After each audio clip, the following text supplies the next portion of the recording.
اللہ الرحمن الرحیم۔ کچھ لوگوں کا یہ خیال ہے کہ اگر ہم خود اچھے ہیں تو ماحول سے کوئی فرق نہیں پڑتا، اگر ماحول آس پاس خراب بھی ہو لیکن ہم اچھے رہیں تو ہم اس طریقے سے زندگی گزار سکتے ہیں، ہمارے آس پاس کا ماحول ہمیں متاثر نہیں کر سکتا۔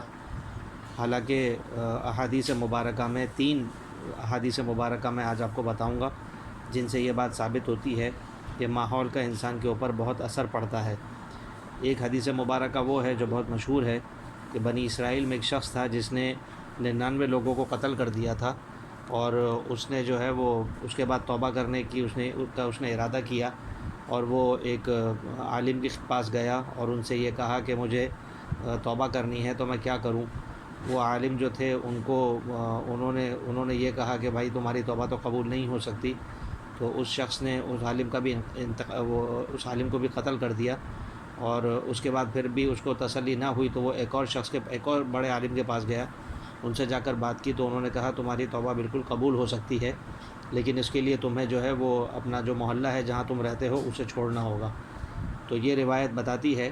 کہ آدمی جس گناہ کے ماحول میں رہتا ہے اگر وہ چاہتا ہے کہ اس گناہ کو چھوڑ دے تو اس کے لیے بہت ضروری ہے کہ وہ اپنا ماحول بدلے۔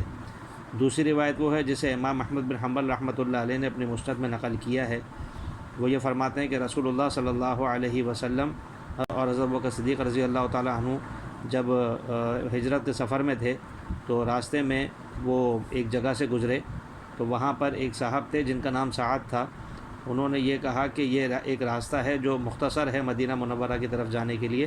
لیکن یہاں پر 2 چور ہیں قبیلہ بنو اسلم کے، اور وہ جو ہے یہاں سے گزرنے والوں کو لوٹ لیتے ہیں۔ آپ صلی اللہ علیہ وسلم نے فرمایا کہ ہمیں ان کے پاس لے جاؤ،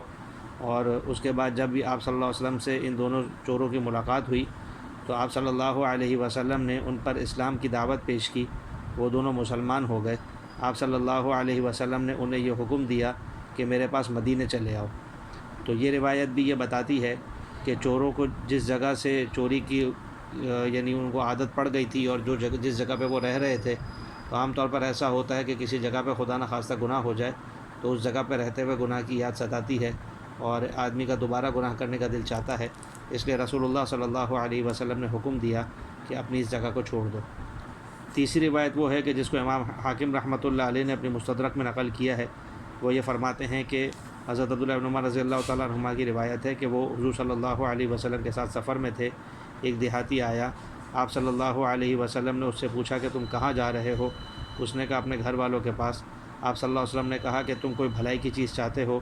تو اس دیہاتی نے پوچھا کہ وہ کیا ہے؟ آپ صلی اللہ علیہ وسلم نے اسے کہا کہ وہ بھلائی کی چیز یہ ہے کہ تم گواہی دو کہ اللہ کے سوا کوئی عبادت کے لائق نہیں، اس کا کوئی شریک نہیں، اور محمد صلی اللہ علیہ وسلم اللہ کے بندے اور اس کے رسول ہیں۔ تو اس دیہاتی نے کہا کہ آپ کی اس بات پر کوئی گواہ ہے؟ تو آپ صلی اللہ علیہ وسلم نے فرمایا کہ ہاں، یہ درخت میرا گواہ ہے۔ پھر آپ صلی اللہ علیہ وسلم نے اس درخت کو بلایا، وہ درخت وادی کے کنارے پر تھا، وہ زمین کو چیرتا ہوا آپ صلی اللہ علیہ وسلم کے پاس آ گیا۔ آپ صلی اللہ علیہ وسلم نے اس سے 3 مرتبہ گواہی مانگی، اس درخت نے گواہی دی، اس کے بعد وہ درخت واپس اپنی جگہ پر لوٹ گیا۔